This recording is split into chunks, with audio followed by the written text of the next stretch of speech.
Vamos a ir a la carta de Efesios. Efesios capítulo 4.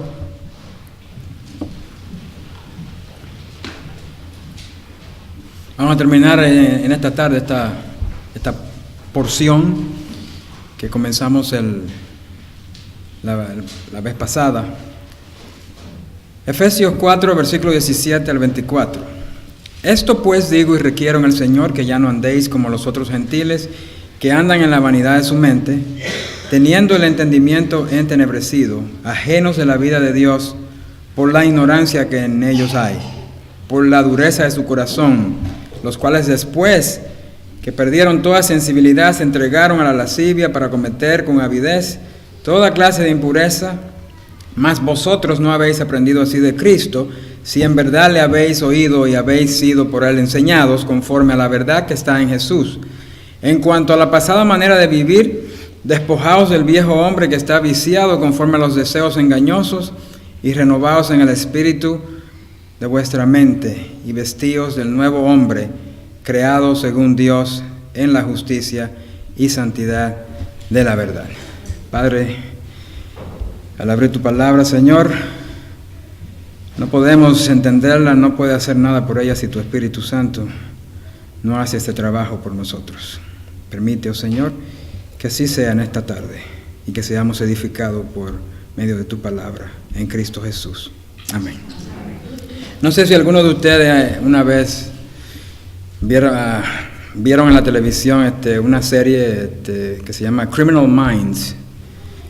Mentes criminales sería la traducción en español.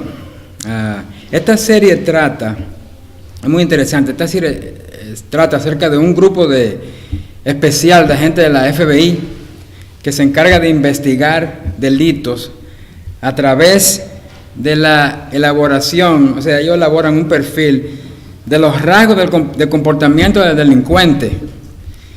Y la idea de este proceso de investigación es poder anticipar lo que el delincuente va a hacer a través de cómo él piensa.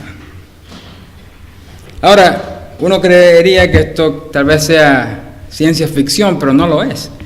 La FBI y la policía tienen interesantes recursos de investigaciones que son útiles para analizar el comportamiento de criminales.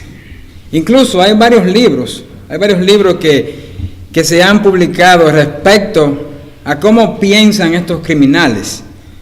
Y uno de esos libros que yo vi, se llamaba The Criminal Personality, la personalidad de un criminal. Estos autores que escribieron este libro concluyen que debido a los errores de pensamiento, los delincuentes viven y actúan completamente diferentes al resto de la población.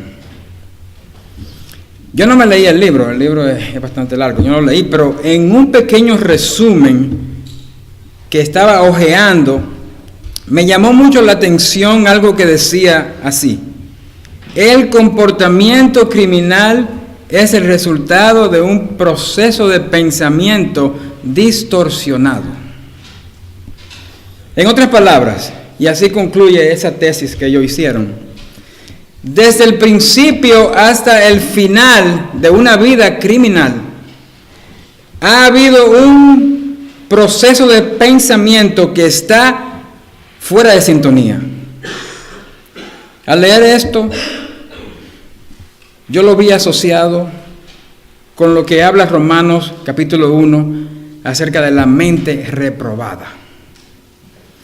Entonces, esta tesis sigue diciendo que la idea de que alguien se convierta en un criminal porque fue corrompido por alguien o por el lugar en que vivió no ofrece una explicación suficientemente sólida para confirmar dicho comportamiento, ya que no todos los que pasan por esas circunstancias terminan siendo criminales. Interesante, ¿verdad? Ahora, la Biblia no se equivoca, y en estos versículos que hemos estado viendo, se demuestra que una mente reprobada no es víctima de las circunstancias, sino que toma sus propias decisiones tempranamente en la vida, independiente de su estatus socioeconómico, independientemente de su raza y del tipo de crianza o trato que recibieron de sus padres u otras personas. Sin embargo, hermanos, esta es una realidad, lo que acabo de decir, que todavía sigue teniendo dificultad en ser aceptada. Y es obvio, ya que el mundo nos educó a verlo así, que el problema de nuestro mal proceder no está dentro de nosotros, sino que tiene factores externos. Pero Dios, que conoce la mente de cada ser humano, conoce su naturaleza, nos dice que no es así la cosa. En estos versículos de Efesios nos damos cuenta que el comportamiento humano es algo que tiene su inicio en la mente. Una persona se convierte en lo que es a partir del proceso de pensamiento que lleva. Lo hace tomar su propia decisión. Cuando pecamos, lo hacemos en base a una decisión que tomamos en nuestra mente. Aún sabiendo que lo que hacemos está mal, tomamos la decisión equivocada porque así lo decidimos. Así decidimos hacer. No porque alguien o algo me provocó a mí hacerlo. Y esto choca a veces con las personas. Dicen, no puede ser. Algo tuvo que haberte pasado a ti para tú haber reaccionado así. De la manera en que te criaron o cómo tú fuiste educado y todo eso. Mire, yo estuve leyendo, el pasado enero, se divulgó la noticia de un joven de 24 años que había sido asesinado mientras conducía su moto. Y el reportaje identificaba a este joven como el primer rapero hispano abiertamente homosexual. Algo muy extraño para ese tipo de música, que un homosexual esté participando en ese tipo de música, porque sabemos que esa música es utilizada también para atacarlos a ellos, y habla muy mal de las mujeres y de muchas cosas más. Pero miren lo que dijo. Lo que me llamó la atención es que yo estuve viendo algunas entrevistas de este joven, y él decía en una de sus entrevistas, él decía, yo soy homosexual, pero yo soy homosexual por elección propia, no porque nací así o porque fui violado o abusado. Y lo raro del caso es que él dice que él nació en la iglesia, padres cristianos. Dios, dice él, Dios me dio la libertad para elegir y yo elegí el mal, sabiendo que esto no agrada a Dios. Y él decía, sé que estoy mal ante Dios, lo reconozco, pero mi deseo es mucho mayor que lo que Dios me pide que haga. Eso dijo él. Ahora, fíjese bien, este caso encaja con lo que dice aquí en Efesios 4 y en Romanos 1.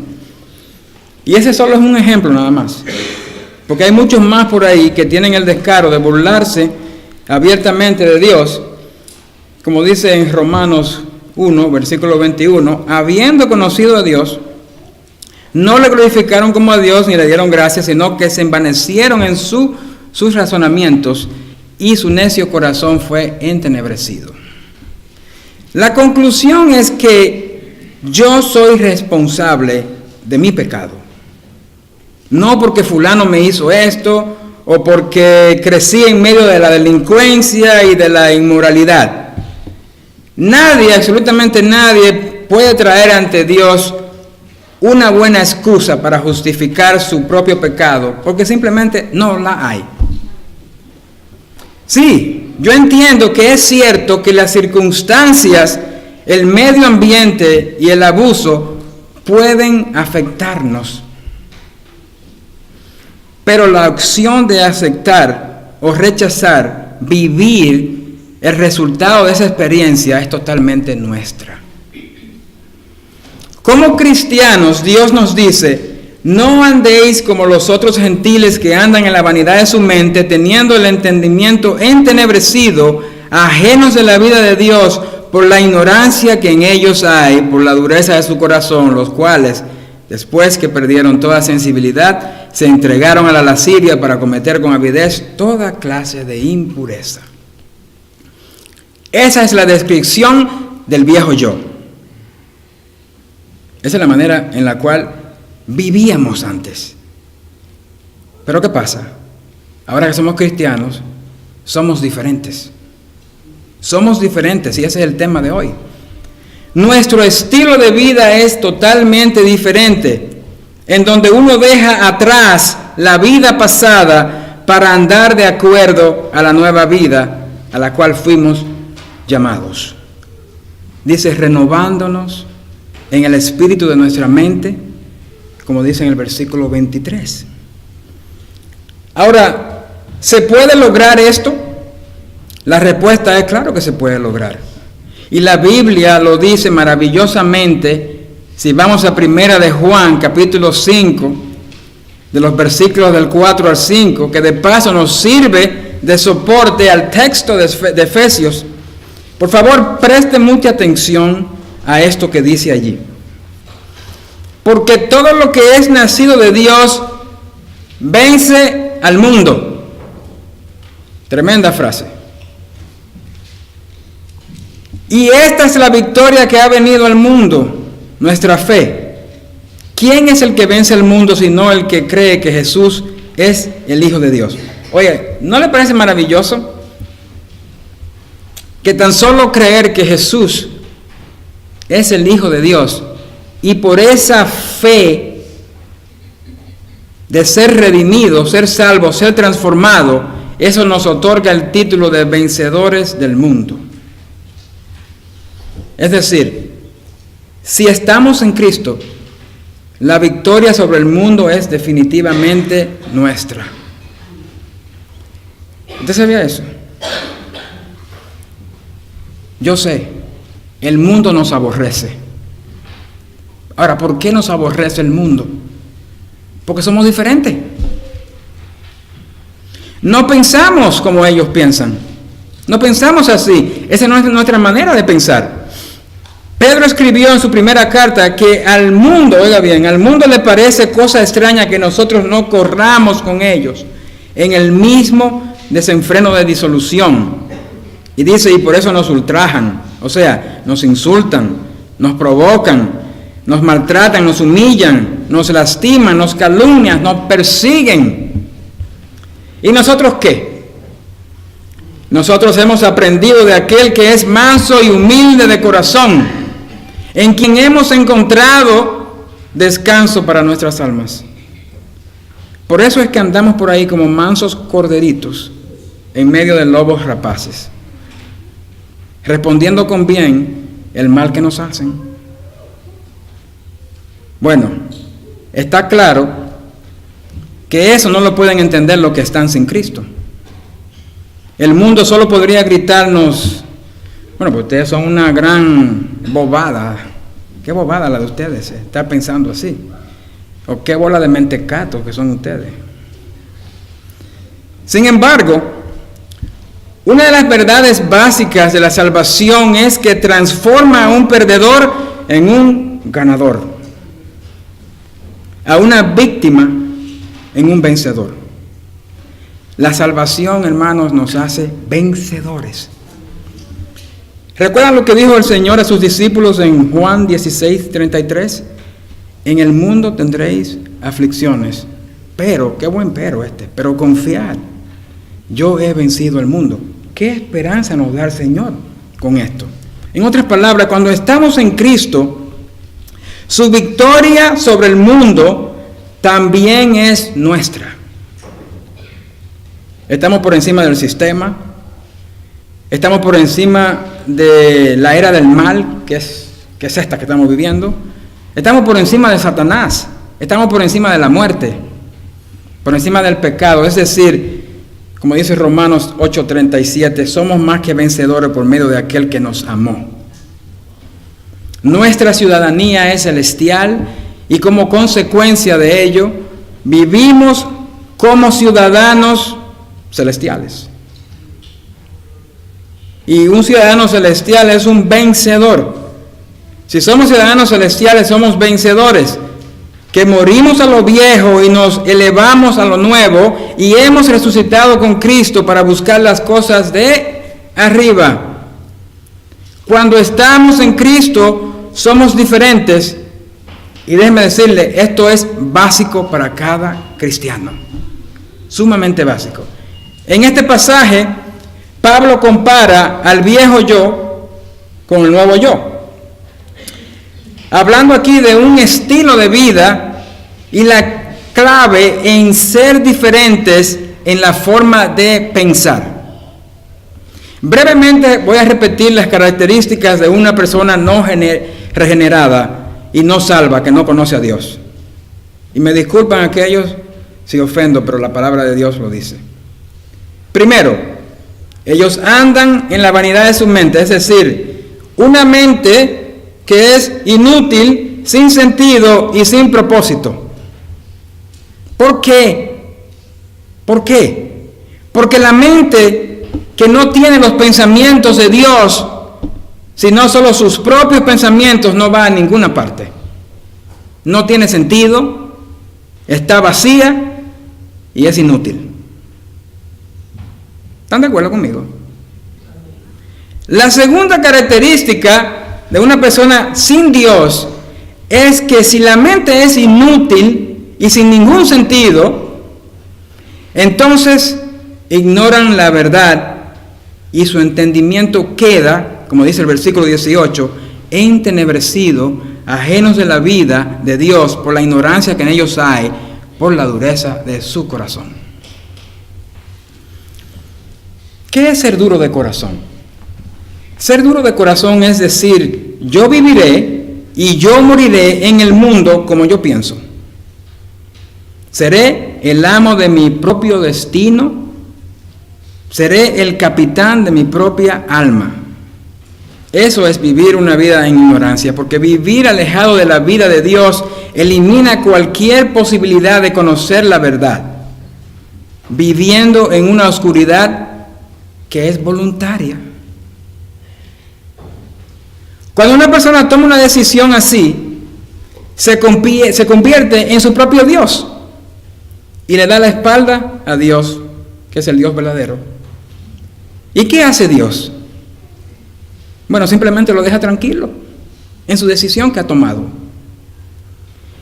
Si persiste en vivir así, solo puede esperar lo que Dios dice en Apocalipsis 22:11. Dice allí, el que es injusto, sea injusto todavía.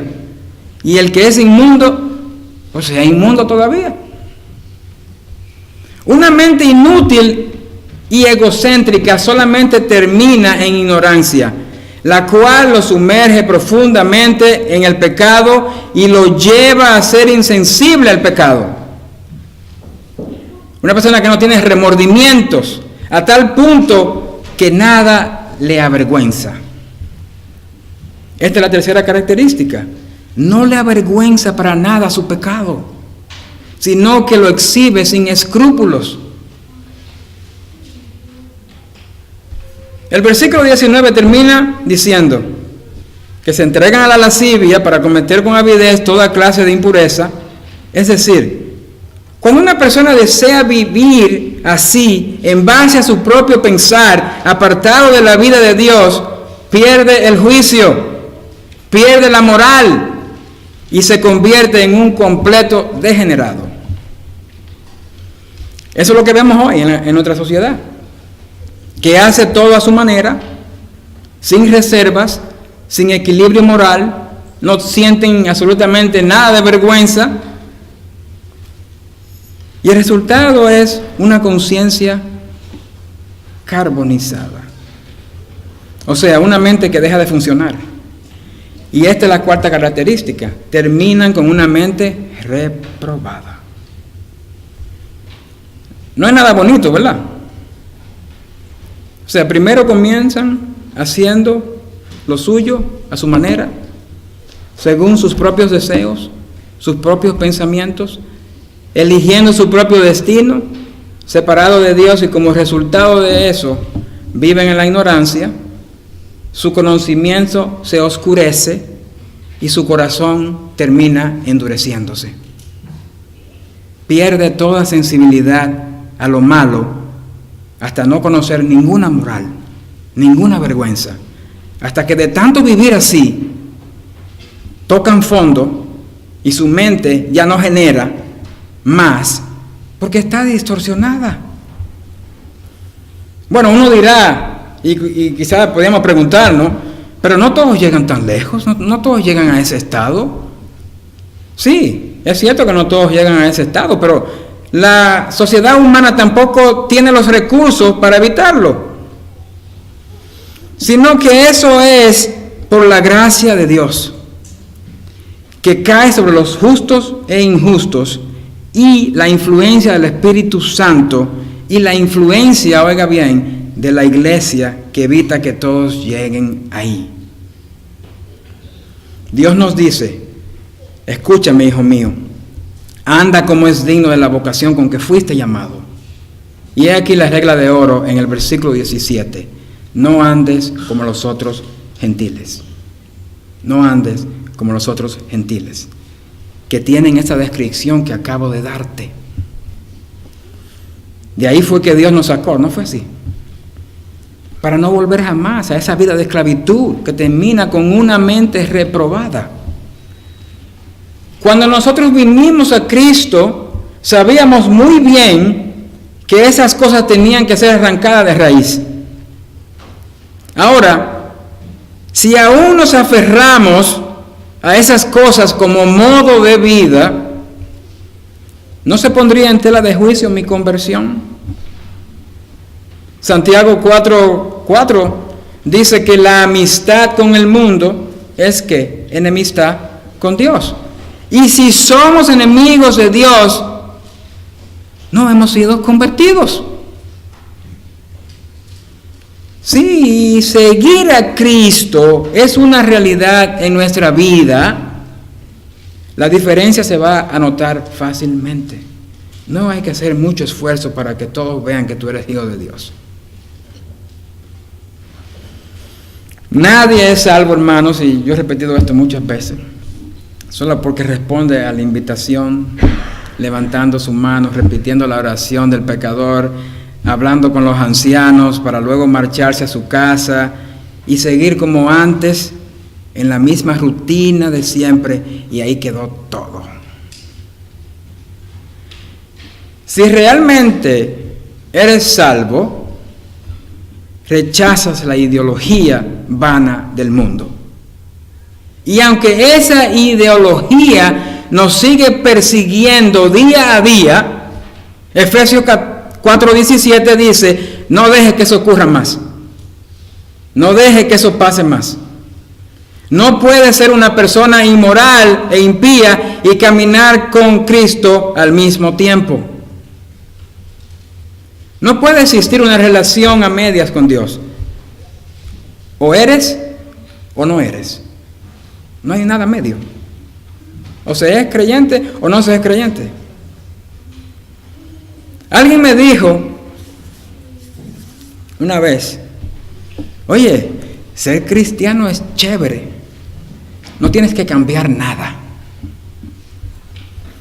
Y yo le contesté: ¿cómo? ¿En serio? Entonces tú puedes seguir con tus borracheras, chistecitos rojos, chismes, trampas. Sí. Yo le dije: bueno, pues tú y yo no adoramos al mismo Dios. Hermano, el mundo tiene su propio estilo de vida, cuya mente les dicta qué hacer. Viven en la ignorancia, sin moral, buscando satisfacer sus propios deseos. Pero nosotros ¿qué? Nosotros nada de eso. No es nada de eso. Cuando venimos a Cristo, somos diferentes. Y sí, yo sé que no es siempre fácil vivir diferente. Pero Dios dice que no tenemos otra opción. Hay que vivir diferentes. Hay que ser diferentes. Nadie puede venir a Cristo a menos que se arrepienta. Si en verdad ha habido una conversión, una convicción de pecado por medio del Espíritu Santo, el arrepentimiento es algo que se da de inmediato. Esto es algo básico para el creyente. Creer sin confesar su pecado, sin darse cuenta de lo que era antes, sin rechazar el mundo, es una persona que aún no ha entendido lo que es ser salvo. Simplemente así. Ahora, echemos un vistazo, se nos va el tiempo, al nuevo yo, lo cual es el nuevo estilo de vida. Y esto va a ser breve porque lo hemos estado viendo a través de este contraste entre el viejo yo y el viejo yo, el viejo y el nuevo. Es decir, si ya sabemos cómo piensa el viejo yo, porque todos lo hemos tenido, si ya sabemos cómo es esa mentalidad vieja, de la vida vieja, entonces el nuevo yo es, ¿qué? Totalmente contrario a eso. Por eso es que es fácil saber lo que es parte del nuevo yo, porque es algo contrario a los viejos yo. Los que son hijos de Dios, o sea, antes de entrar ahí, vemos que Pablo nos dio un panorama del sistema mundano, del corazón endurecido del incrédulo, del dominio de pecado que tiene hasta convertirlo en un ser sin la más mínima vergüenza, inclinado constantemente a sus malos deseos, sin importarle a quienes destruyen, con tal de lograr lo que ellos quieren hacer, con tal de ser gratificados por sus propios deseos. Ahora, lo que somos hijos de Dios, no andamos en ese pensar, somos diferentes. Tenemos una mentalidad diferente, muy diferente a lo que pensábamos antes. ¿Es así o no es así? Si el que está sin Cristo es egocéntrico en su pensar, el que está en Cristo tiene una mente centrada ¿dónde? En Cristo. Dice el versículo 20, mas vosotros no habéis aprendido así de Cristo. Lo único que un cristiano sabe desde el principio es que no hace lo que su propia mente le dice, sino que aprende de Cristo, dejando que Cristo actúe a través de mí, dejando que Él ame a través de mí, que sirva a través de mí, porque la vida que yo vivo no es mía, sino que Cristo vive en mí.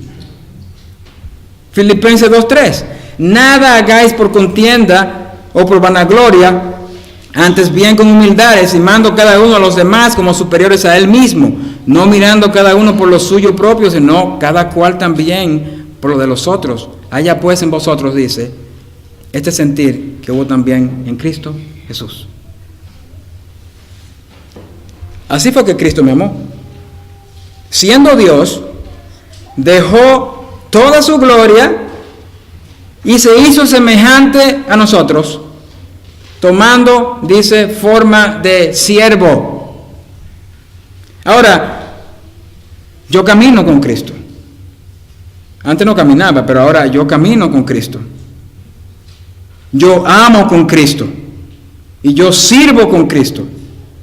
¿Por qué? Porque yo aprendí de Cristo a caminar como Él. Yo no aprendí de Él a caminar en la vana mentalidad del mundo. Eso lo aprendí yo en el mundo. Pero al venir a Cristo, Él me enseñó otra manera de vivir. Cuando yo aprendí de Cristo, escuché su mensaje y fui enseñado por Él. Y fui enseñado por Él para seguirle. Él dijo, aprended de mí que soy manso y humilde de corazón. Así que la primera gran diferencia es que la persona que ya es salva camina de acuerdo con la mente de Cristo. Y esta es una gran diferencia, ¿no es así? La mente de Cristo es muy, pero muy diferente a la del mundo. ¿No es así que lo que más usted y yo queremos hacer es lo que Cristo quiere que hagamos? Y yo sé que ese es el grito de todos nosotros, que Él obre a través de mí. Pablo dice en Gálatas 2:20, ya no vivo yo, mas vive Cristo en mí. Lo que ahora vivo en la carne, lo vivo en la fe del Hijo de Dios, el cual me amó y se entregó a sí mismo por mí. Se entregó a sí mismo por mí. La segunda diferencia es que como hijo de Dios, yo conozco la verdad. Versículo 21. Habéis sido por Él enseñados conforme a la verdad que está en Jesús.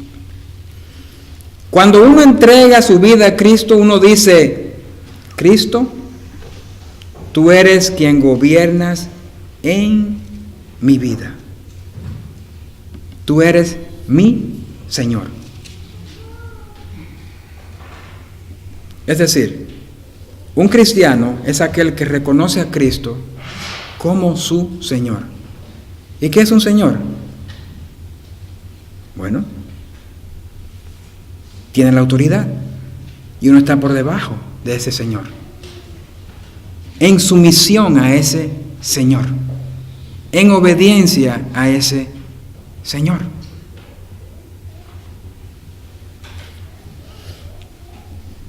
Ese es el Señor que gobierna mi vida, no yo.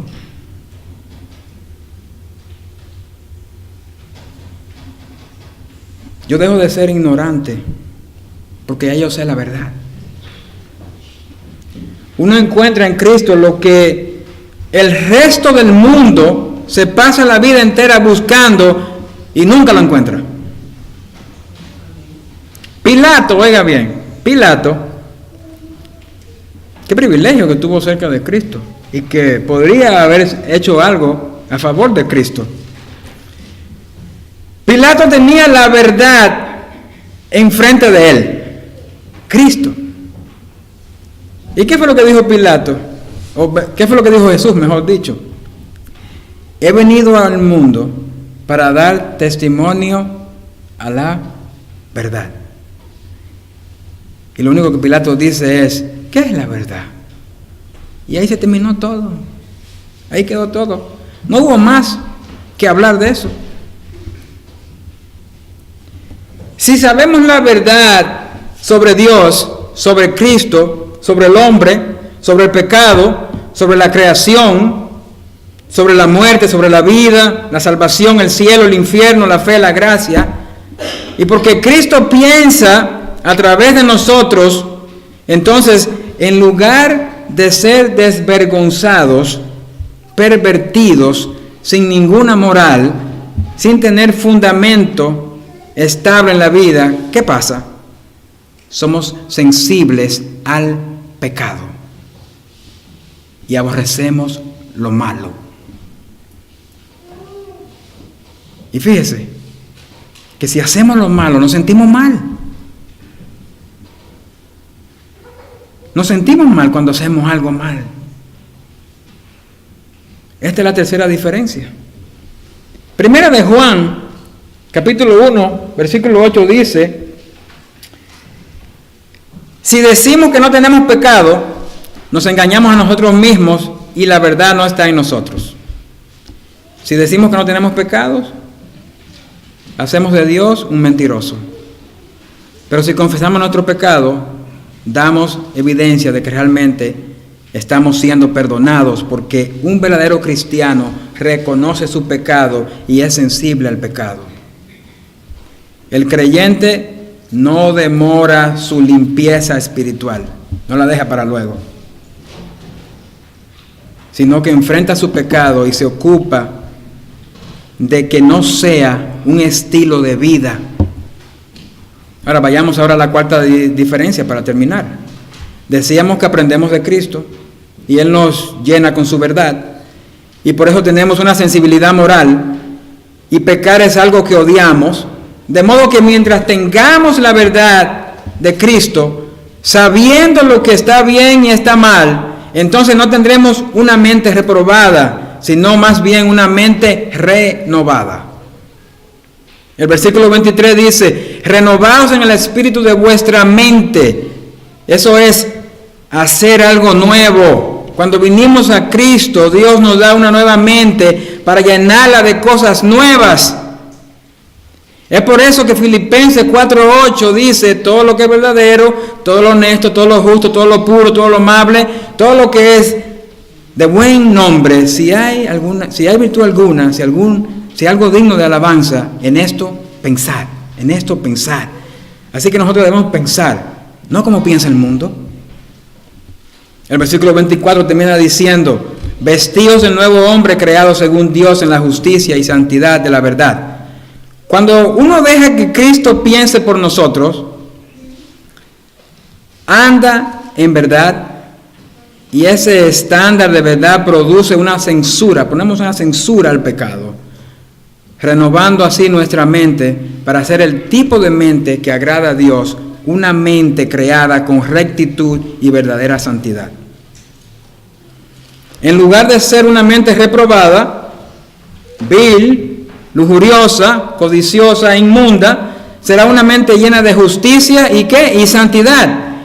Y cuando eso en verdad está en tu mente, así es como tú vas a vivir. Lo que tienes en tu mente es lo que tú vas a hacer.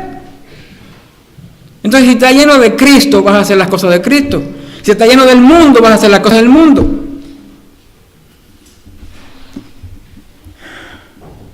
Para resumir, ¿cuál es el mensaje de Pablo? Despídete de la vieja manera de vivir. Vive el nuevo yo que Dios puso en ti. Ponte las ropas del nuevo yo. ¿Pero qué pasa? Primero tienes que quitarte las viejas ropas. No te las puedes poner encima de las viejas ropas. Ese es un doble estándar. Quítate las ropas viejas, deshazte de todas esas cosas mundanas y vístete de Dios. Cuando vinimos a Cristo dijimos: soy pecador, me arrepiento y abandono ese vivir. Ya yo no quiero vivir más así. ¿No es horrible que ahora que somos cristianos, Satanás ponga el mundo y el pecado delante de nosotros y volvamos a él? Mas Dios dice: basta ya con lo viejo, no lo hagas más, apártalo y vístete de justicia y santidad. Y déjame agregar que esto no es algo que uno hace una vez en la vida, sino todos los días en que vivimos. Usted lo hizo cuando la primera vez se convirtió, todos los días hay que seguir haciéndolo. ¿Dónde están los recursos para hacerlo? Son las mismas dos cosas que siempre se dice desde este púlpito. La primera es, el primer recurso es la palabra de Dios, que nos da ¿qué cosa? Doctrina, reprensión, corrección. ¿Deseas que tu vida se corrija? ¿Deseo yo que mi vida se corrija? Uno lo que tiene que hacer es dejar que la palabra de Dios lo haga y que nos ayude a lidiar con el pecado, con las ataduras del mundo. La palabra de Dios nos va a reprender, nos va a corregir, nos va a guiar. Por eso es importante leer la palabra. Por eso es importante estudiarla. No cuando me acuerdo. No es una carga que tengo que hacerlo todos los días, porque si no, Dios no va a estar bien conmigo porque no estoy leyendo la Biblia. No. Yo comentaba allá en la reunión de caballeros, tienes que desear la palabra primero, antes de tú leerla, antes de estudiarla, antes de hacer tú lo que quieras con la palabra, pero tienes que desearla primero. Si no la deseas, no vas a hacer nada de eso. Y si lo haces, no vas a sacar ningún provecho de eso porque no hay deseo en ti de hacerlo. Siempre lo haces lo haces solamente porque es algo que te da, ¿qué te ocurre hacer? El segundo recurso, hermanos, si tenemos la palabra y nos ayuda y nos corrige y nos reprende y nos guía, entonces pues lo segundo que tenemos que hacer es orar. Orar. Uno deja que la palabra de Dios exponga nuestros pecados, viviendo en oración, confesándoselo a Dios todo el tiempo. No deje que se acumulen.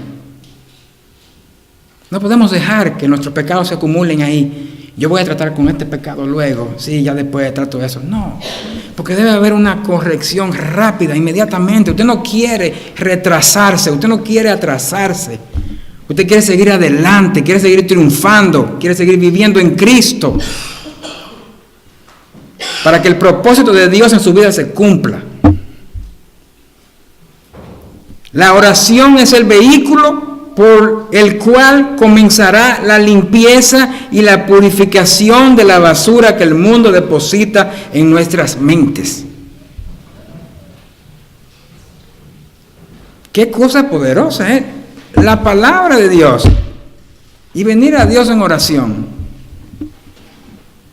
Pero ese debe ser nuestro deseo para que eso se haga realidad en nuestra vida. Si no tenemos ese deseo, pues entonces hay algo que no está bien. Hay que chequearse porque no está bien. Si no hay deseo por estas cosas, algo anda mal en nuestra vida. Y no podemos seguir dándole largas a eso. No podemos dejar que el tiempo pase y nos sentemos en esta banca y pensemos que somos creyentes cuando no lo somos. Yo pregunto hoy, hermanos, ¿hay deseo en nosotros por la palabra de Dios? ¿Hay deseo en nosotros de venir diariamente ante Dios en oración? Esto es vital para nuestras vidas. Si no existe tal deseo, nuestras vidas están perdiendo sentido, hermanos. Que el Señor, pues, en esta tarde, hable a nosotros, o haya hablado a nosotros, y que pensemos diferente a como pensábamos antes. Ponte de pie, vamos a orar.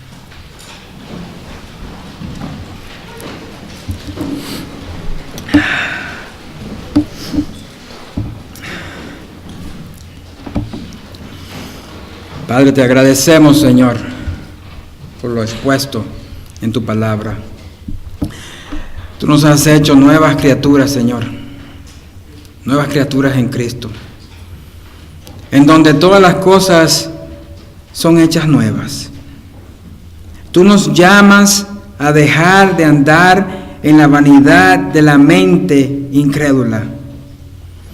Ahí estuvimos antes, pero ahí ya no pertenecemos más.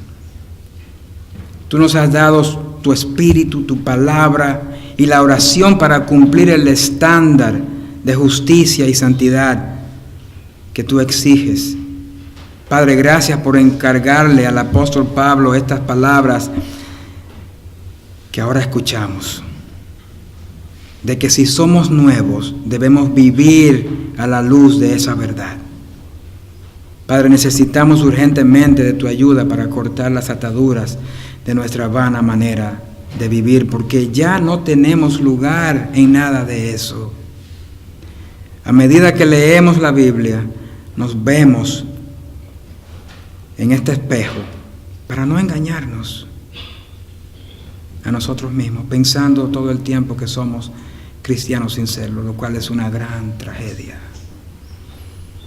Por eso te pedimos, Señor, que nos ayudes a lidiar realmente con el hecho de que somos diferentes y vivir de esa manera, y que a medida que el mundo empeora más, no nos dejemos llevar de su influencia, que nuestra bondad, justicia y santidad nunca sean condicionales, sino completas, para gloria y honra tuya en Cristo Jesús, Señor nuestro.